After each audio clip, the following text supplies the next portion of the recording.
Reportage d'Aurélien Colli.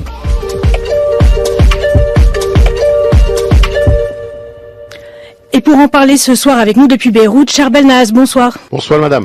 Vous êtes économiste, ancien ministre, vous avez démissionné en 2012 et fondateur en 2016 du parti d'opposition Citoyens et Citoyennes dans un État, un mouvement qui croit en la citoyenneté et non en l'adhésion à des confessions et vise à construire un État démocratique et civil sans ségrégation confessionnelle.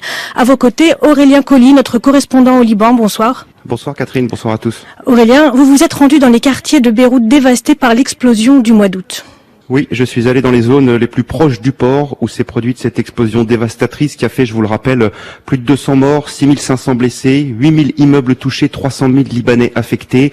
Ce sont les quartiers de la Quarantaine, de Gemaizé, de Marc Michael, la colline d'Ashrafieh aussi avec ses bâtisses traditionnelles de la fin du 19e, du début du 20e. Ce sont des quartiers historiques, essentiellement chrétiens, avec un mélange de classes sociales. C'était aussi le quartier bohème de Beyrouth où il y avait une vie touristique, économique, culturelle ou artistique. Elle était intense avant que tout s'arrête le 4 août. On reconstruit doucement, vous le disiez vous-même, l'État brille par son absence et surtout, c'est surtout la solidarité entre les Libanais avec les associations, les ONG qui est à l'œuvre en ce moment. On écoute votre reportage.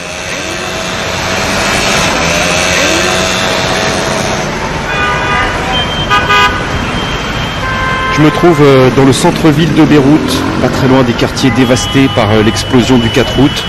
Précisément devant le siège de Live Love Beyrouth, Vivre Aimer Beyrouth si on veut traduire. C'est une association qui s'investit considérablement dans la reconstruction. Je vais retrouver son fondateur, Édouard Bittard. Il a une trentaine d'années.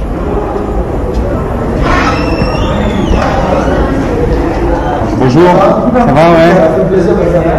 Merci beaucoup. Ouais, il faut mettre le masque. Alors la première chose que je veux te demander, j'ai vu à l'entrée que c'était donc une unité gestion et réponse au désastre. En théorie, c'est le genre de titre qu'une structure de l'État devrait avoir, sauf que c'est une association, Live Love Beyrouth. Aujourd'hui, on est à peu près plus de 140 personnes. 70% de l'effectif est dans ce bureau, qui est une cellule de crise en fait, et le reste est sur le terrain. C'est des ingénieurs qui sont en train de suivre le travail qui est en train d'être accompli sur le terrain. Malheureusement, au Liban, donc, ni la municipalité, ni le gouverneur, ni l'armée, personne n'a fait une structure qui peut avoir une vision macro sur tout ce qui se passe sur le terrain. Donc, on a décidé, avec les moyens du bord, avec nos ressources qui sont super limitées, de créer cette synergie. Et je suis fier de dire que la moyenne d'âge de ce centre est un peu moins de 25 ans. C'est pour vous dire que c'est les jeunes. Tout ça a été mis en place en moins de 2 mois. La première chose qu'on a créée a été ramener toute l'aide internationale sur 3 hubs. Un hub à New York, un autre sur Paris et le troisième dans les pays du Golfe pour ramener tout le fret, toute l'aide qui pourrait arriver par bateau. On est à plus de 70 containers et c'est ce qui nous laisse debout sur nos pieds pour pouvoir aider tout le monde. Tout ça, c'est des choses qui sont arrivées ces 2 derniers mois uniquement par votre volonté, par les appels que vous avez lancés, etc., etc. 100% et par l'élan de solidarité qui s'est faite. Comme nous, on a une présence très forte sur les réseaux sociaux et qu'on a montré aux gens qu'on avait les capacités. Mais on a créé une coalition qui s'appelle la Beirut Relief Coalition, donc la coalition pour l'aide de Beyrouth. Et cette coalition, aujourd'hui, regroupe plus de 115 associations qui n'ont pas la structure technique ou légale. Et donc, sous notre nom, on arrive à ramener cette aide. Donc, on a créé aujourd'hui un centre d'appel. On a des critères très très spécifiques aujourd'hui à qui donner, aux gens les plus vulnérables, parce que les gens doivent rentrer chez eux et doivent rentrer chez eux en sécurité. Donc il faut parler au plus urgent, mais en même temps il ne faut pas oublier qu'on a une sorte d'identité culturelle. Si on perd aujourd'hui notre identité culturelle, si on perd l'ADN architectural de Beyrouth, parce que c'est la dernière région de Beyrouth qui encore avait un cachet traditionnel. L'âme de Beyrouth, c'était ce secteur, que ce soit Gemaizé, Karantina, Marmkhaï, on a tout perdu. Mais il faut recréer l'espoir.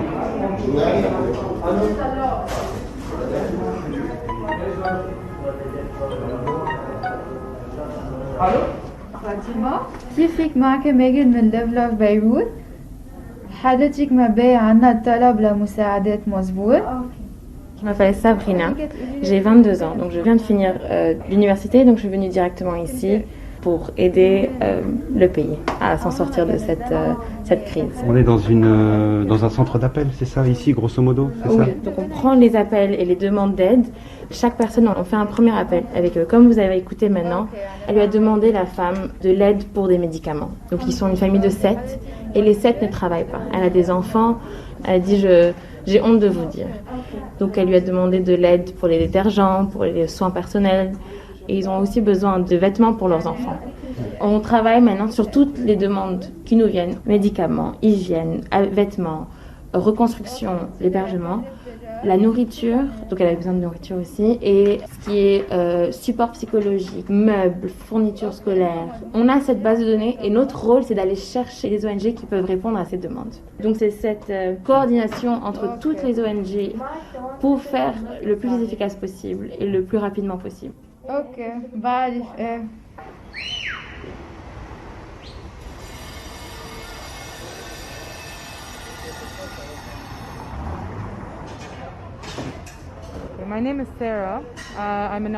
Je m'appelle Sarah, je suis architecte et urbaniste, j'ai 28 ans et je suis responsable des équipes de reconstruction pour l'association Live Love Beyrouth. Cet immeuble a été totalement ravagé. Tous les appartements ont été détruits. C'est un immeuble de 7 étages avec 5 appartements à chaque étage. Tous les appartements ont été touchés à tous les étages. Donc ça fait 35 appartements.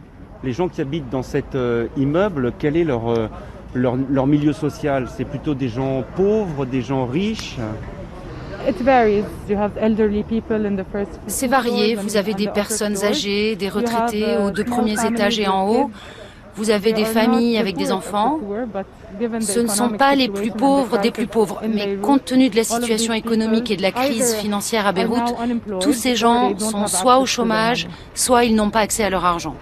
Est-ce que c'est des gens qui pourraient payer eux-mêmes les réparations qu'il y avait à faire? Certainement pas. La plupart d'entre eux a été blessé et n'a pas pu revenir avant 1 mois. Et quand on est venu 1 mois après l'explosion, c'était complètement fou. Comme si ça s'était passé la veille. Tous les gens étaient assis sur les paliers avec les meubles et les affaires qu'il leur restait. Donc on a commencé par réparer les escaliers et les portes des appartements parce qu'il y avait beaucoup de vols. Donc le plus urgent, c'était de fermer. L'étape suivante, ce sont les travaux à l'intérieur des appartements, parce que l'enjeu, ce n'est pas seulement de rendre les appartements hermétiques aux intempéries, ça a aussi un effet psychologique sur les habitants. Donc on travaille aussi sur ces réparations. Comment est-ce que vous faites les travaux? Parce que ce n'est pas vous-même qui exécutez les travaux.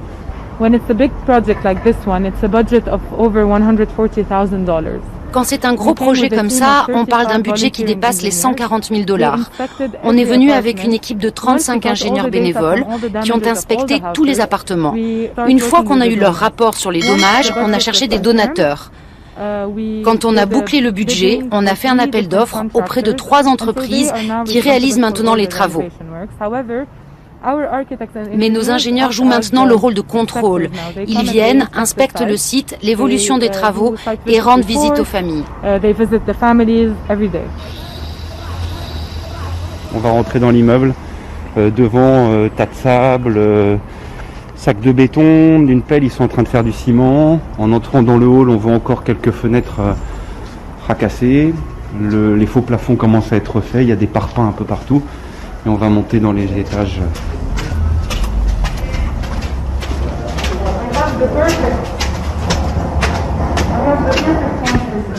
Donc là, plus on monte dans les étages, plus c'est détruit. Sur les murs, on voit des impacts des vitres. En montant, il y a encore du sang sur les murs.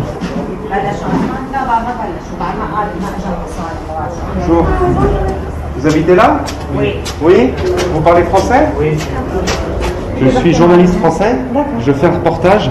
D'accord. C'est votre maison? Oui. Est-ce que je peux vous poser 2-3 questions? Comment vous vous appelez? Hala Martouf. Vous avez des enfants? Vous viviez à combien là? Nous, on habite ici, on est déjà 5 dans la maison. Ma mère, mon oncle et 2 de mes soeurs et moi. Maintenant, on est éparpillés partout. On ne se voit plus. Et voilà, on a eu la chance de recevoir de l'aide de Live Love Beyrouth pour pouvoir retourner chez nous et retourner comme une famille normale. Est-ce que vous pouvez me faire un peu visiter l'appartement? Vous m'expliquez? Voilà. Donc ça au départ c'était complètement ravagé après l'explosion? Oui. Toutes les vitres arrachées, les tours de fenêtres arrachées. En tout cas, il n'y avait pas de mur, mais on a reconstruit le mur. Si vous voulez vous approcher, vous pouvez voir que c'est à 400 mètres du port, de la place de l'explosion. Bon, Alors aujourd'hui, ça reste encore, c'est pas complètement fini, hein, il n'y a pas encore les fenêtres, mais... C'est un travail en cours. C'est un travail en cours. Ils vont nous aider pour fermer toutes les façades, pour ne pas avoir de l'eau dans nos maisons, puisque l'hiver arrive très prochainement. Alors là, il y a un lit double qui a été abîmé, je vois que la grande penderie aussi a été abîmée. On va se rapprocher du balcon de l'autre côté qui est complètement ouvert, hein. Il n'y a plus de tour de fenêtre, il n'y a rien. L'air conditionné évidemment, une partie du balcon a été arrachée. Est-ce que vous auriez eu les moyens de reconstruire vous-même aussi rapidement si vous n'aviez pas l'aide d'associations et en particulier de Live Love Beirut? Pas aussi rapidement, puisque comme vous savez, notre argent est prisonnier de banque. Il est bloqué dans les banques, ouais, voilà. À cause de la crise économique et financière. Et en plus de tout ça, c'est que maintenant, le prix de tout le matériel a triplé. Je ne sais plus quoi dire, puisque à chaque fois que je rentre ici, j'ai les larmes aux yeux, parce que je vois ce que mes parents ont construit, qui est complètement détruit, et tout le quartier est ravagé. Même si on veut revenir chez nous, on ne peut pas revenir parce que ce n'est pas sécure de revenir ici, puisqu'il n'y a pas de gens. Le soir, c'est un quartier qui est devenu un quartier fantôme. Ça fait peur, oui. Il n'y a aucune lumière, il n'y a aucun son. Et normalement, c'est un quartier qui est vraiment plein de musique, plein de gens. Moi, j'habite ici, il y a des pubs, ici, il y a des restaurants. Et avant, vous entendiez les gens en discuter, parler, marcher, même crier. Je m'en fous qu'ils crient, mais qu'ils reviennent. C'est ce qui est important. Et je préfère avoir les cris, les discussions en bas, que d'avoir ce silence, ça fait peur. Vous avez quand même le sourire. Vous avez quand même retrouvé de l'espoir, mais j'imagine, j'imagine qu'il y a des moments, ça monte, ça descend. Là, dans la tête, il y a des moments où ça va, il y a des moments où ça va pas. C'est normal, mais je refuse de perdre mon sourire. Ils ont pris tout. Bon, nos maisons, notre argent. Je refuse qu'ils prennent mon sourire. Ils n'ont pas le droit. Personne n'a le droit.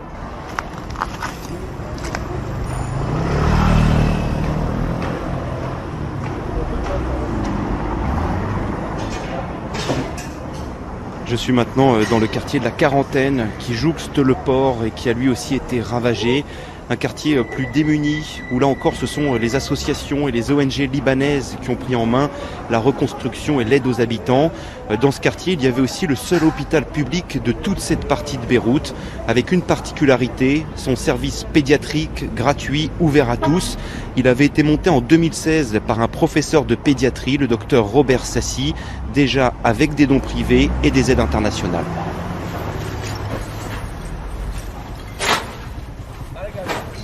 On est à l'entrée principale de l'hôpital. Ça, c'est un ancien bâtiment dont les structures apparemment sont pas mal touchées. Mais on a pu réhabiliter quelques chambres dedans qu'on emploie actuellement. Alors là, on est dans un couloir. Tous les faux plafonds ont été arrachés, les fenêtres. Oui, et là, il y avait l'ambulance qui était garée là et qui a reçu le toit et tous les éclats de murs qui sont tombés. Qui est une des deux seules ambulances de réanimation néonatale de tout le Liban. Là, je vois la porte ouverte, c'était le service pédiatrique là où on rentre? Non, là c'était la salle de consultation. C'était en même temps une salle de jeu, une salle de consultation de soins primaires. Donc c'est là qu'on faisait les vaccinations.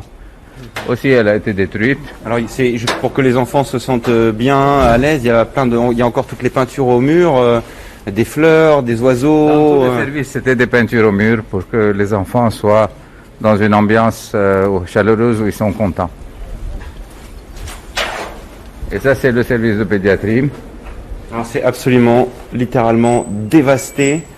Et c'est un peu surréaliste parce que vous avez cette espèce d'ambiance de destruction et en même temps les murs sur lesquels il y a encore tous ces dessins qui sont destinés aux enfants, quoi. L'ambiance de joie et de mort à la fois. Enfin, heureusement qu'on n'a pas eu de mort, mais on a eu la mort d'un service en fait.